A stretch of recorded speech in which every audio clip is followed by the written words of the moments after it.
Hello everybody and welcome back to this tutorial, and right now we're going to get to the actual hacking. So what we did in the few previous videos is we defined what Linux is. We also saw how we can actually use some of the basic Linux commands. We got to know the Linux environment, and we also set up our virtual environment that we're going to update later on with some different virtual machines that we are going to attack. But for now on, before we actually do any of that, we're going to define what actual hacking is, what are the phases of a penetration test, and in which order are we going to learn them. First of all, and the first phase would be the footprinting and reconnaissance, and basically what footprinting means is, first of all, by default, there are 5 steps in a penetration test, and each one of them is important, but the footprinting is the most important one because it is basically gathering preliminary data or intelligence about your target. So you're gathering as much information you can about your host machine that you're going to attack, and basically it can be performed actively, meaning that we have direct contact with our target, or it can be performed passively, meaning that we don't have direct contact with the target. Now, what does that mean is basically active contact means that we actually send some packets to the target, while the passive contact means that we do not have any interaction with the infrastructure, and therefore we do not send any type of packets to the target machine. Okay? So, in my opinion, as I said, the reconnaissance and footprinting is the most important step of a penetration test, because it's in this phase that the data is gathered in order to plan out the entire attack. So if you gather, for example, some false data, everything further on will be false, and therefore you will not be able to execute your attack because it was based on the false gathered data. Okay? So the tools basically that hackers use for this phase or for the footprinting phase are something like OSINT framework, Maltego, Google search. Basically, search engines are really good to perform passive information gathering. There are lots of stuff you can find on the Google or on any search engine, basically something like mobile phones, email addresses, any type of useful information that you can use later on in your attack. But there are also some different tools, such as the Harvester, that is basically going to perform the email gathering for you. So you just simply run the Harvester on a specific website, and it is going to search through different search engines and try to find every email that will belong to that domain. And later on, once you gather the information, you can simply just use something like Shodan or Nessus in order to perform the vulnerability test and in order to see whether some machines are vulnerable or not.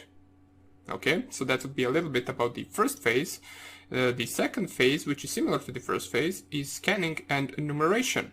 Now, after reconnaissance comes scanning. Scanning is a phase where we actually gather furthermore details about our target, as well as discovering whether our target is vulnerable to some attack. Now, we can discover that by simply using different scanners, which one of the most famous ones is Nmap, and it is also a scanner that we are going to cover in great detail because it is really important to actually know Nmap really well in order to perform scanning really well.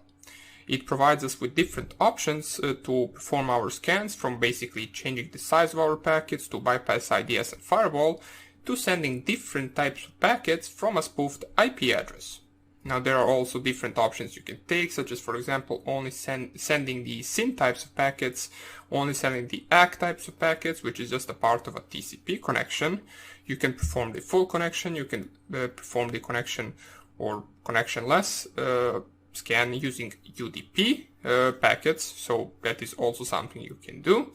But we're going to cover all of that in the Nmap section. For now on, we're just talking about different phases of penetration test.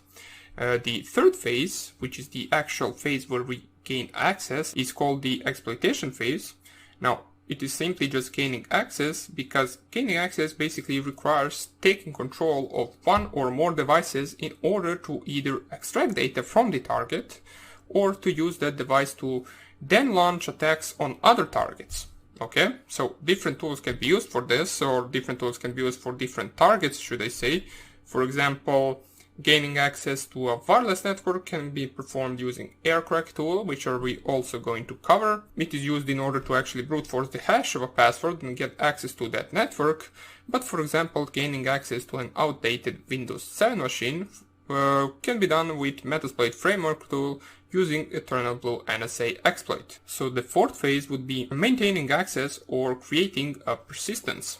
Okay, so this step comes after the exploit. Once we want to create the persistence on our target for future purpose, the attacker basically must remain stealthy in this phase so as to not get caught while using the target environment. Metasploit framework can also be used to perform this step, so you can use the persistence module that comes in the Meterpreter shell in order to create persistence on target machine. Now, if we use our own tools, for example, and our own reverse shells, whether they are coding in C, Python, on any other programming language, we can implement in our backdoor part of code that is going to, for example, in Windows environment, create a registry key, which will allow our program to run on startup every time the target actually restarts their machine. So we're going to have reverse shell every time that the target actually turns on their PC. And the last fifth step would be covering our tracks. This final phase of covering tracks simply means that the attacker must take the steps necessary to remove all semblance of detection. Any changes that were made, the authorizations that were escalated, and so on, they all must return to a state of non-recognition by the host's network's administrator. So once you actually finish your entire penetration test, you exploit the target, you create persistence, and once you finish everything and gather what you wanted to gather, then you must cover all of your tracks so it looks like you were never there. Okay, so that is also one of the important parts. That would basically be about it. Those are the 5 phases of a penetration test, and we're going to start with the footprinting and reconnaissance, or basically we're going to start with information gathering in the next video. So, hope you enjoyed this tutorial, and I hope I will see you in the next one. Bye!